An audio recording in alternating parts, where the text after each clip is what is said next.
lan tarda anka al-yahud wala nasara hata tattabi'a millatahum.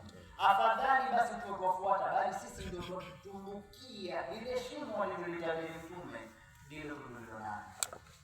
Waislamu tumejisahau sana. Leo tupite kwenye madarasa zetu, mwalimu Amini shahidi hivi, idadi ya watoto mashuleni na idadi ya watoto hapa kwenye madarasa zalingana?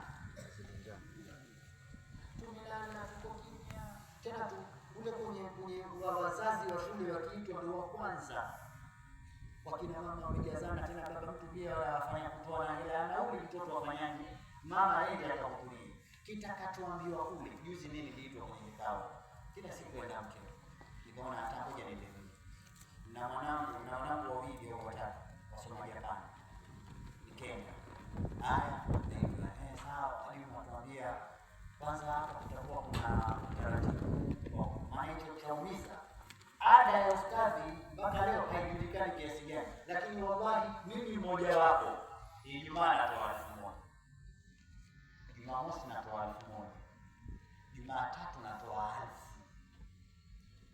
1000, alafu bado hiyo ni ndio, alafu bado kuna vijipointi vyatoka, na hao ni wale waliokuwa kule. Kuna hawa wa msingi nao, mtoto wa darasa la pili sasa hivi pia anatuishieni. So tuishieni huko.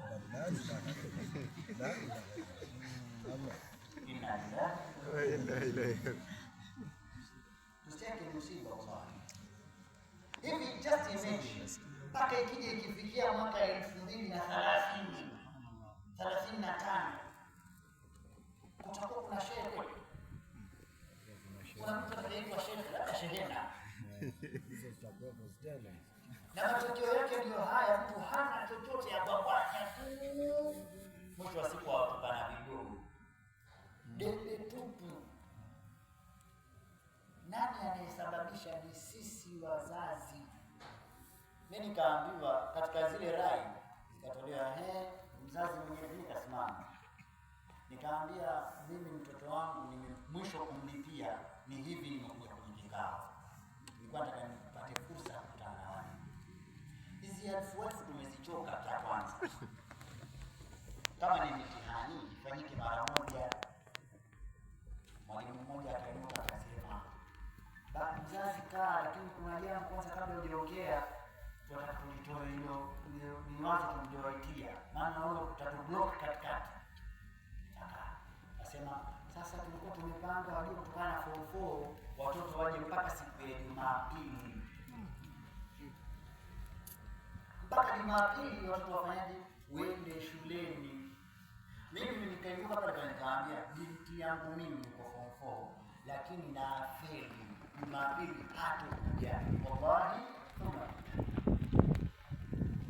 Wale wengine walipoona wamepata chochoro wakanyosha vidole. Na sisi pia kwetu hawai. Asante Mtume. Tatizo misimamo yetu sisi, tuna wasiwasi na riziki. Riziki tuwaona eti pesa ndio nini? Hata tuwawe na hela ndio ana riziki basi.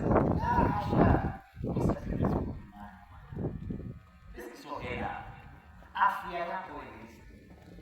Kwani wangapi wana pesa alafu ni afya? Kuna faida gani? Ukipata furaha tuna faraja nyumbani kwako, hiyo ni nini? Lakini sisi shaka yetu ni kwamba mtoto asiposoma shule, asipokwenda huko atakapokwenda, mpaka akafika huko chooni, sio chooni, maana mimi nakuja chooni, kwamba huyu maisha yake atakuwa mabovu.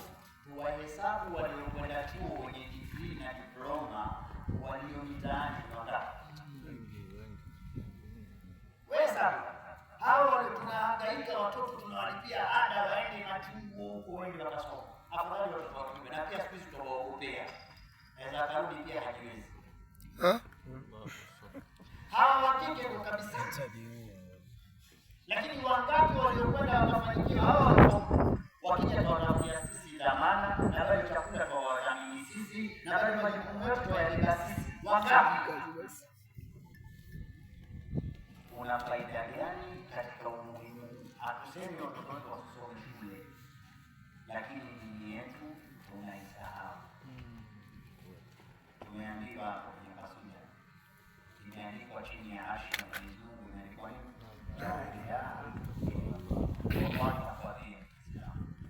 Hakuna kitu kizito ambacho wanakidandia Mayahudi kama kuilinda la ilaha illallah.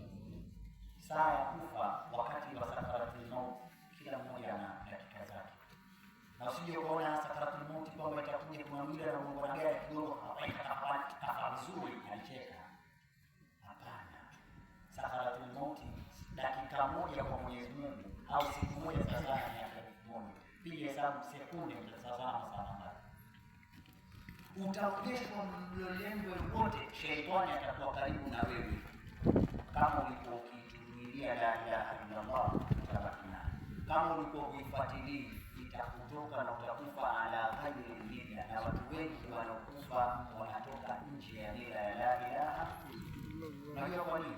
Mtoto tangu akue hivi, mazingira yake yuko shuleni, ataenda shule, atafanya masuala ya shule, mpaka mwisho wa siku akikua hana na yeye naye katika malezi anaolea watoto wake, atalelea watoto wake ili aliolewa hivi.